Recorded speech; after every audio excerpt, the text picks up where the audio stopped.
man. It just blows right through it. Damage off the charts. And a Fire Strike getting put through that kind of amplification just rips through heroes. Absolutely. And along with the beat from Lucio, I mean, CSP Bears were just not able to secure one of their kills.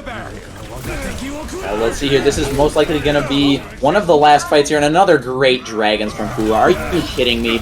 Taking out two, placed perfectly right alongside of that wall. CSP didn't even know it was coming, and they're back to the drawing boards. They've got about 30 seconds here to pull something together, but looks like the Jayhawks aren't really going to let them have that chance. They're pushed up real far. They're going to ideally try to keep CSP from even getting close to this point to try to touch for overtime. Yeah, and they definitely have a lot of control to do it. The Orisa Orb, you know, Reinhardt, the Doomfist, they're showing, and let's see, showing all the DPSs from the Jayhawks. So we saw Fua sitting up in that window, getting a little cheeky, managing to take out the Zenyatta, and then just the rest of the heroes, Doomfist jumping in, getting some kills, less than a second left, and a really dominating defense shown from the side of the Jayhawks. And with that, all the Jayhawks need to do is get a single tick on this point, and they'll take map number 2. Yeah, and I wonder if the Bears will opt to change strategies at all here. Obviously, they're experimenting a little with the Orisa. I don't know if they want to continue with the experimentation or they want to switch, but I'm very curious to find out. As well, I mean, this could be a dive comp coming out from Jayhawks. They've shown that to be very effective with the Roadhog and Ball, or sorry, Roadhog and Winston it was actually. So they can definitely run it. Their comps have really shown a lot of variety, having almost half the team be on kind of a poke type of heroes, and then the other part of the team being really good at diving in and going in fast, getting some kills, and it's been really effective for them. We saw that on Busan with the Soldier comboed with that Mercy, dealing some big damage, flanking CSP. And here we saw it with the Lucio Reinhardt and then that Hanzo. So, you know, we will see if they decide to run on their offense. Could be something strange, but what we do know is we have something from CSP. What are we seeing from their defense, Jules? Yeah, so I mean, the CSP defense, we're seeing the Soldier, we're seeing the double shield, which is, you know, they're going with the poke again. They're going with the Orisa on this map. But from the offense on Jayhawk, we are seeing the Bastion. Yeah, we're seeing an attack Bastion on Kings Row, which a little cheesy there from the side of the Jayhawks. Let's see how CSP responds to it. Their shields won't really hold up long if they can't get to that Bastion. Oh, and the teleporter up! Teleporter coming out onto the high ground. Bastion set up, dealing some big damage. The Immortality Field goes out, but gets immediately taken out, and CSP, they're falling. They need to get on that Bastion, and they just can't. Going in, Fractal dies, soaring, trying to absorb some of that damage from the Bastion, but it's just not enough. Fua, massive damage, and the Jayhawks able to take Kings Row in spectacular fashion. Yeah, I don't think the CSP were expecting the Bastion teleport, to be honest. I'm expecting this to be the first Dragons launched here that got, I believe, 3. Let's see here. Excellent placement there, throwing it right behind that statue so CSP couldn't see that arrow in flight. Getting a triple kill. That's an excellent Dragons, especially considering he didn't have any setup for that. That was just a blind fire with his Sonic Arrow. Saw some hero silhouettes, and, you know, I'm going to throw this out. It's going to split up the team, and best case scenario, I get some kills with it, and that's exactly what we saw. Absolutely, and I think we're going to be looking at a payload map. I believe a complete payload map is the third map here. We'll see what CSP is going to select. In the past, they've opted for Junkertown, and we'll just have to see. They've shown that they want to spice things up a little bit, showing a different comp at the Jayhawks, but I imagine they'll probably stick with Junkertown, but maybe run a more unconventional lineup as they kind of did here on Kings Row. You know, we will have to see, though, and we'll have those answers to those questions after a little break. Don't go anywhere.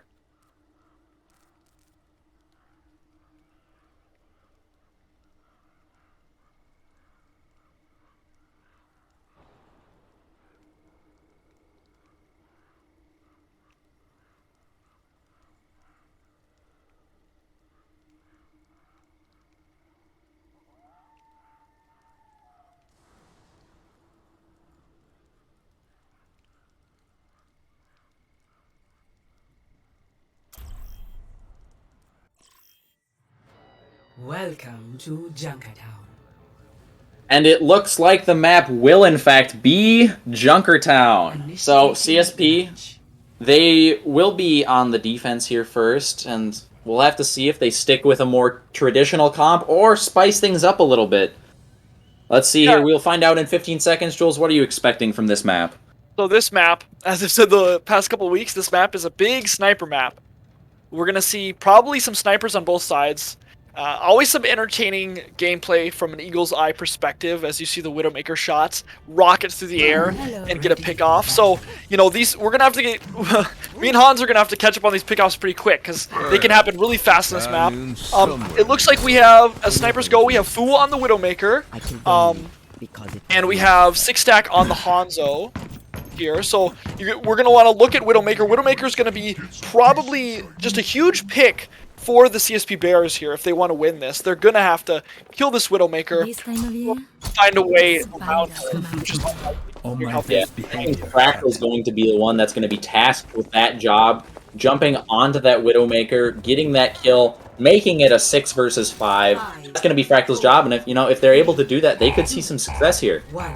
I'd also like to note, this is almost the same comp, or very similar at least, to what we saw last week from them on Junkertown, the interesting Ball Sigma combo, as two are picked off by Fool right away! Yeah, and I have to comment on that excellent Widowmaker play, hitting 2 headshots right off the bat. Are you kidding me?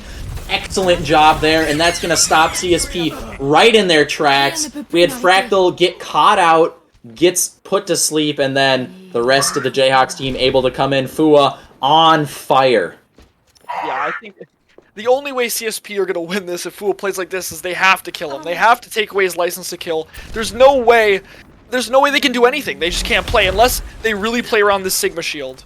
Yeah, they play around the shield, play around the cart, just stay out of that line of sight. That's all you can do. Fua's Widowmaker is available. And let's see here. The rest of the Jayhawk squad, they're no chumps either.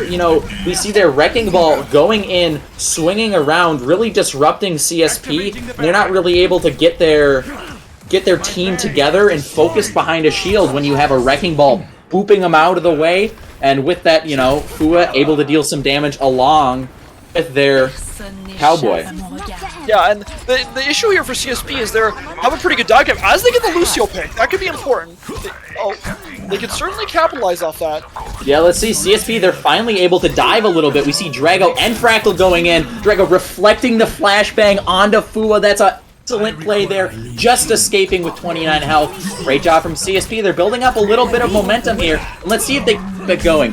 Drago will have the blade up if he requires it. And the Jayhawks, they dropped the nano boost here a little bit early. That's going to have gone to absolute waste, but the hero play from the Jayhawks will manage to make up for it. They jump on this point and just clean house. Yeah, and I think an excellent ult there from Denison. It looks like it didn't do too much, but what it did, importantly, is it actually kind of separated the Sigma on the CSP Bears from the rest of the team, and he couldn't shield, basically. But now we have 6 ults from the CSP Bears. I mean, they have to get something here. Yeah, they absolutely have to, and, they'll have to be careful not to use all of them to get a little cheeky, because, there's a really long way to go to get to this first checkpoint. Let's see what they can do. A lot of CSP heroes in the red. Fractal the first to fall. Let's see here, but their Hanzo able to get a revenge kill, so the numbers are still even. We have the Gravitic Flux coming out from Soaring, jumping in, but the Jayhawks heroes, they're just dealing some big damage. Just showing excellent skill with their cursor control, able to go in, position correctly, and just play as a team, dealing some big damage. Denzian and Fua just tearing them apart, and Soaring, he doesn't know which way to turn, turning left, turning right, trying to put up that shield, trying to stop the dragons from going in and dealing any damage. Let's see, we have the Nano Blade coming out from CSP, but, I don't think they got enough from that. With that being dropped, they only had a couple heroes left, and they just didn't have the follow-up to really take full use of that devastating combo. Yeah, if you're going to drop the Nano Blade after, it's less heroes total out on the battlefield, you really have to get value out of it. Unfortunately, the Jayhawk Esports was just too fast on the rotation away from the Nano Blade and able to really mitigate its usage there. Yeah, and if the Nano Blade is the only thing jumping in, you know, the Jayhawks can do a really good job focusing it and making that their sole focus. What makes the Nano Blade so effective is you have to give it all of your attention, and it allows your other teammates to come in and deal some damage. We have the Jayhawks here going in on this point. 10 seconds left. This will be CSP's last push, but with Fractal Solo, tries to run in, makes some magic happen, gets taken out, though. You know, that all started, that fight, the floodgates were opened once Fua got that pick on Shark. And once that happened, they had to use that res a little bit early, and the rest was just history. The CSP Bears fell like dominoes there. They're going to have to pull it together. They're going to have an exceptional defense if they want to stem the tide of Jayhawk's victory. Yeah, I imagine they might try something like the Orisa Sigma again, maybe set up on the high ground, hope to really get some nice shots as the Jayhawk Esports try to take the point. But I don't know. I'm interested in what the Jayhawk Esports, especially Fua, what he will choose for a hero on this attacking map here, because I'm not sure how effective Widow. Okay, he thinks Widow is just as effective an attack. I'm actually not sure if it is. And what you can do on this map and a lot of other maps with Widow is we may not see him run Widow the entire game. Might just try to get a couple picks, then switch off. That is always a possibility, and you know what Fua has shown us so far is an ability to get a couple picks early. So that could very well be proved very effective. Yeah, and the picks here are much more important for the attack here. If they get one pick, you know, there's much longer respawn time, so the CSP Bears have to be extremely important not to even be able to look at Fua while he's sighted in. Yeah, let's see. The Sigma shield is out, preventing that high ground damage from coming in. Shark able to get a kill. You know, this is how CSP wants it to start, but we have Ilio jumping in, getting killed. CSP, they have the numbers still, so this fight is going their way, but man, that cart does not need to go far. If the Jayhawks can get it just a little bit further, that's all they need. So CSP, they're forced to drop onto this low ground and take a rather disadvantageous position. And let's see here, we have the Combat Mercy going in from the side of the Jayhawks, trying to keep it alive. 2.41 meters. CSP, can they pull it together? Can they keep this defense alive? Looks like the Jayhawks have the numbers, so it's going to be extremely difficult. Man, Soaring getting very low, heals back up. The coach gun is out, booping them away from the point, and the Jayhawks able to take the victory on Junkertown and 3-0 sweeping the CSP Bears. Yeah, very dominant performance of the Jayhawks here. As we're going to see, as we expected, the Fua play the game. I think he got like 3 picks at the beginning. I think this is what we're watching right now, Hans. Yeah, let's see. I saw at least 2. There's 1. There's 2. Wow, you can't really ask for a better start. Getting that headshot and then immediately swinging up top. You know, saw that Hanzo didn't really want to come out, didn't want to peek. Able to get 10 scoped critical hits. Excellent job from Fua and an excellent game from the Jayhawks. Yeah, and I mean, CSP probably a little disappointed, but the Jayhawks, very strong team coming into this week. They weren't. I think if the CSP maybe tried the Reinhardt on the King's Row, maybe things would have gone differently. I'm not sure. But looks like we're. And with that being said, CSP they're going to try to bounce back next week. And Thursday, we have a new game added to the Esports Overwatch roster here. And if you're a CSP Esports fan like myself, you'll be tuning in as well in a half an hour, 7 p.m. Central Standard Time. Your CSP Esports Rocket League team will be competing against Mizzou. That is sure to be an exciting match, and I hope you tune into that. Enjoy the rest of your week, and like I said, CSP, same time next week, and then on Thursday. For more details on that, just check CSP Esports Twitter. It has been a pleasure casting for you all this evening. My name is Hans. My name is Jules. Have a great night, everyone.